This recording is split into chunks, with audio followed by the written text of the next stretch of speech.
Hello, everybody. Today we'll see the topic strength, skills, and fitness. Physical development, as mentioned above, present only the gross picture of the changes that occur in adolescent. जो ऊपर हमने पढ़ा था physical development में वो mention करता है gross picture जिसमें चेंजेस अडोलेसेंट में देखे जाते हैं. Even more significant perhaps are the growth pattern of the strength and skills. इसके अलावा जो पैटर्न देखे गए हैं अडोलेसेंट एज में वो होते हैं स्ट्रेंथ और स्किल्स के पैटर्न जिसमें ग्रोथ देखी जा सकती है.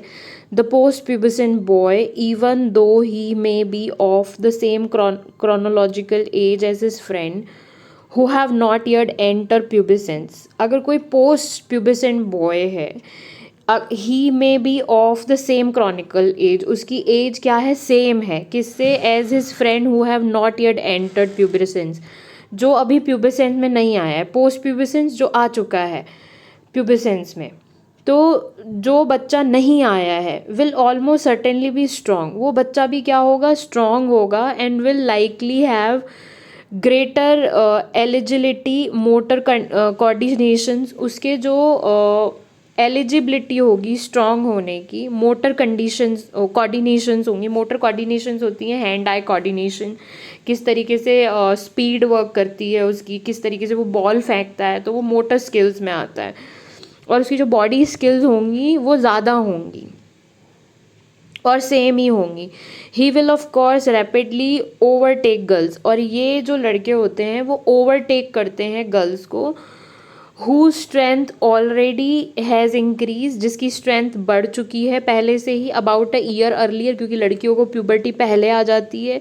And who briefly challenge him, और उसको ब्रीफली चैलेंज कर सकती है, उसकी स्ट्रेंथ एकदम से बढ़ जाती है लड़के की. You would like to know what force amount of this development.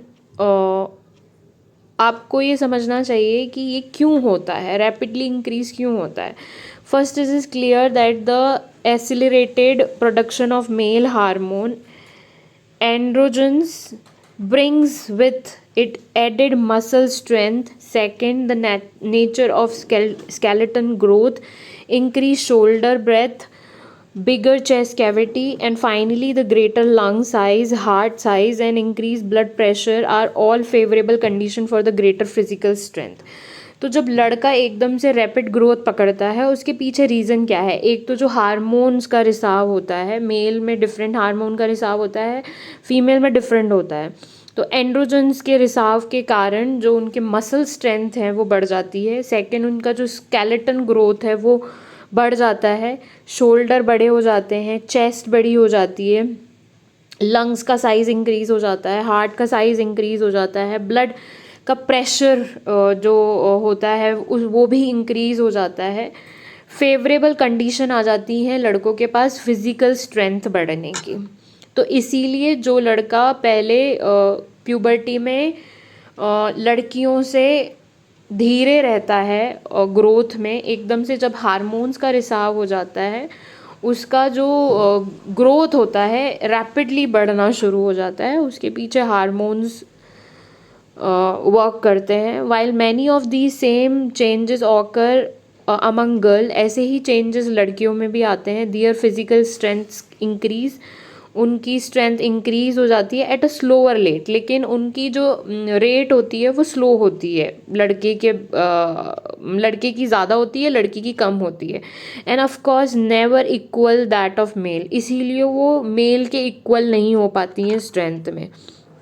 There are two reasons for this superiority. यहाँ पे दो रीज़न है सुपीरियोरिटी की लड़के और लड़की में. क्यों लड़का सुपीरियर होता है बॉडी स्ट्रेंथ में लड़की से. Biologically the male is favoured by larger shoulder. Man को फेवर्ड किया गया है by the nature broad shoulder और बिगर चेस्ट, उनकी चेस्ट लंबी होती है, और लिवरेज अच्छे खासे लंबे लेग होते हैं उनके.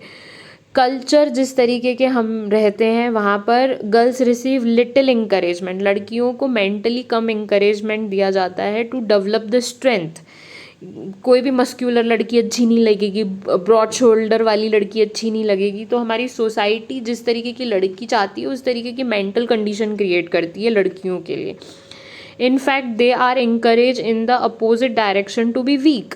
जैसे कि आपको पता है कि लड़कियों को वीक कैटेगरी में डाला जाता है, तो उनका मेंटल स्ट्रेंथ भी वैसे ही डेवलप किया जाता है। एंड डिपेंडेंट, कि लड़कियां डिपेंडेंट होती है और at least to pretend that way, और इसी तरीके से प्रिटेंड किया जाता है लड़कियों के साथ। तो मेंटली आप किस तरीके से बच्चे को स्ट्रेंथ देते हो, जैसे बॉयज़ को स्ट्रेंथ दी जाएगी, हाँ you are a boy, you have to do this, you have to show the strength. Oppositely लड़कियों को वीक बताया जाता है, डिपेंडेंट बताया जाता है।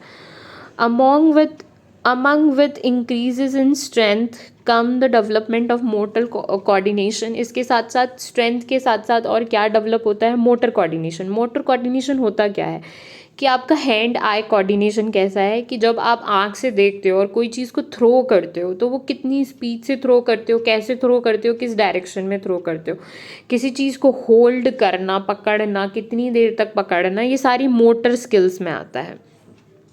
रिएक्शन मैंने बताया आपको, टू थ्रो समथिंग, वो रिएक्शन आता है।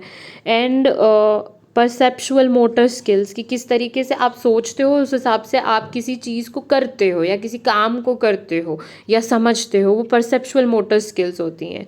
तो ये भी डेवलप होती हैं अडोलेसेंट एज में। In an appraisal of physical development one important consideration has to do with what is optimal.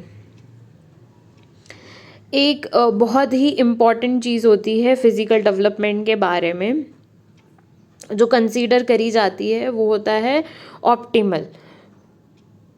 Height weight chart are based on the average but may when a large segment of youth is overweight lead to faulty conclusion. कई बार जो height weight का chart होता है वो average होता है, but कई बार जो यूथ होती है वो ओवरवेट से जूझ रही होती है, lead to a faulty conclusion. वहाँ पे फॉल्टी कंक्लूजन्स निकाले जाते हैं। जैसे कई बार आपने देखा होगा कि बच्चे मोटे हो जाते हैं तो वहाँ पे कंक्लूजन निकालते हैं कि हाँ बचपन में तो ऐसा होता ही है। What is average is certainly not optimal. जो एवरेज होता है सर्टेनली वो ऑप्टिमल नहीं होता है। सो इस एग्जाम्पल से आप समझ सकते हो कि what is average and what is optimal.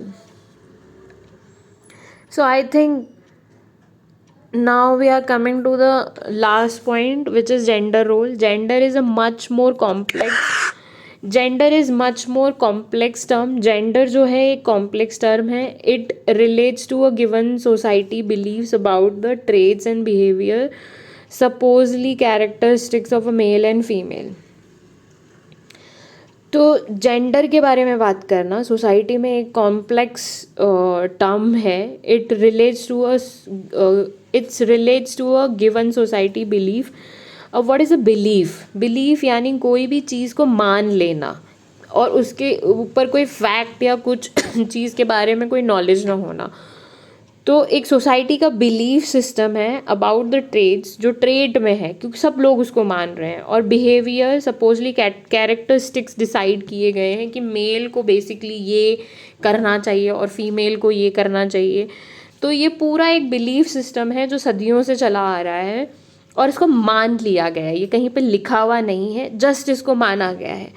तो जेंडर रोल क्या है? Gender role refer to the expectations concerning the role male and female. तो एक तरीके का कंसर्न होता है कि मेल का रोल क्या है सोसाइटी में और फीमेल का रोल क्या है. Should perform and the way they should have behave. एक मेल को ऐसे बिहेव करना चाहिए और एक फीमेल को ऐसे बिहेव करना चाहिए. I am again saying this, ये सोसाइटी द्वारा बनाया जाता है और ये सदियों से चला आ रहा है, इसीलिए माना जा रहा है. Such expectation come in to role as soon as a child is born. और ये एक्सपेक्टेशंस जो हैं सोसाइटी की कहाँ से शुरू होती हैं? जब एक बच्चे का बर्थ होता है. बच्चे का बर्थ होते ही लोग बातें करने लग जाते हैं, हाँ लड़की पैदा हुई है, इसको डॉक्टर बनाएंगे, इसको ये बनाएंगे, इसकी शादी करवाएंगे. लड़का पैदा होता है तो इसको स्पोर्ट्स में डालेंगे, ये करेंगे वो. एक सोशल एक्सपेक्टेशन शुरू हो जाती हैं एक बच्चे के जन्म लेते ही. जैसे फॉर एग्जाम्पल लड़की होगी तो कान छिदवाओ इसके, लड़का होगा नहीं नहीं मत छिदवाओ कान, लड़के के कान छिदवाना अच्छा नहीं होता है. पियर्सिंग करना लड़के को अच्छा नहीं होता है, लड़की को पियर्सिंग करना इट्स अ नॉर्मल थिंग. तो सोसाइटी ने एक स्टैंडर्ड क्रिएट करके रखे हैं। अगर एक फीमेल मेल के कपड़े पहनती है तो इट्स ओके विथ हर, लेकिन अगर एक मेल फीमेल के कपड़े पहनता है तो that's not okay in the society. तो ये बिलीव सिस्टम है जो हमारी सोसाइटी में जेंडर रोल को रिप्रेजेंट करता है। The beliefs about gender role continue to influence us and our behavior throughout life। पूरी ज़िंदगी हमको ये जेंडर रोल इन्फ्लुएंस करता आया है हमारे बिहेवियर को, क्योंकि ये एक पूरा बिलीफ सिस्टम है जो सदियों से चला आ रहा है, जो चेंज होना बहुत मुश्किल है और धीरे धीरे चेंज हो भी रहा है। बहुत सारी चीज़ें टाइम के अकॉर्डिंग चेंज हो रही हैं। जैसे फॉर एग्जांपल पहले बॉडी बिल्डिंग में फ़ीमेल नहीं होती थी, but if you can C now days female are taking interest in bodybuilding. Children recognition that they belong to one sex or the another called gender identity। तो बच्चे जो होते हैं उनको बचपन से ही सिखाया जाता है कि तुम लड़के हो तुम लड़की हो, तो वो अपनी जेंडर आइडेंटिटी को बचपन से ही रिकग्नाइज करना शुरू कर देते हैं। Establish quite early in one's life by the age of 3 और 4। तो 4 और 5 साल के बच्चे को बताया जाता है कि आप लड़की हो आप लड़के हो। इवन तो जब हम वॉशरूम शेयर करते हैं तो we can teach our child this is a female washroom, this is a male washroom. तो हर जगह पे आपको जेंडर रोल देखने के लिए मिल जाएगा कि हम जेंडर रोल को कैसे एक बिलीफ सिस्टम की तरह देखते हैं सोसाइटी के अंदर। तो you can see that everywhere at this time, however they are uncertain as the whether they will always be a boy और a girl. At this time मतलब इस टाइम की अगर बात करें, वेदर दे आर अनसर्टेन, चीज़ें uncertain होती हैं as to whether they will always be a boy और गर्ल, कि वो हमेशा ही एक लड़की या लड़का रहेंगे। क्योंकि nowadays people are changing their gender also. As you can see lots of people जो बॉय की बॉडी में जन्म लेते हैं, when they see that they are not boy they change their gender. It is not until they are about 6 or 7 that children acquire gender consistency। जब तक बच्चा 6 साल का होता है उसको समझ में नहीं आता जेंडर कंसिस्टेंसी क्या है, धीरे धीरे उसको समझ में आता है और अडोलेसेंट में उसको पूरा समझ में आने लग जाता है अबाउट दियर जेंडर और सेक्सुअलिटी के बारे में। The understanding that even if they adapt the clothing hair style, और उसी के अकॉर्डिंग वो अपनी क्लोथिंग हेयर स्टाइल अपने बिहेवियर में लाने लग जाते हैं। associate with the other sex, they would still retain their certain sexual identity। और इस तरीके से वो अपनी सर्टेन आइडेंटिटी बनाते हैं by the belief system given by the society कि यू आर अ गर्ल, आपको इस तरीके के कपड़े पहनने चाहिए, इस तरीके का हेयर स्टाइल होना चाहिए, ब्ला ब्ला ब्ला। अदर थिंग नाउ डेज जो बच्चे होते हैं वो सोशल मीडिया पर बहुत एक्टिव होते हैं। दे सी कि एक लड़की की पर्सनालिटी कैसे होनी चाहिए, एक लड़के की पर्सनालिटी कैसे होनी चाहिए, तो एक जेंडर कंसिस्टेंसी आ जाती है उनके अंदर। तो I think today we are just finish this chapter, now we will start the chapter number 12। बहुत सारे बच्चे मुझे बोल रहे हैं नोट्स के बारे में। For sure I will try कि मैं नोट्स बनाऊं और टेस्ट पेपर्स बनाऊं, थोड़ा टाइम लगेगा मुझे बनाने में, but I will try that. Till then bye, take care, keep smiling.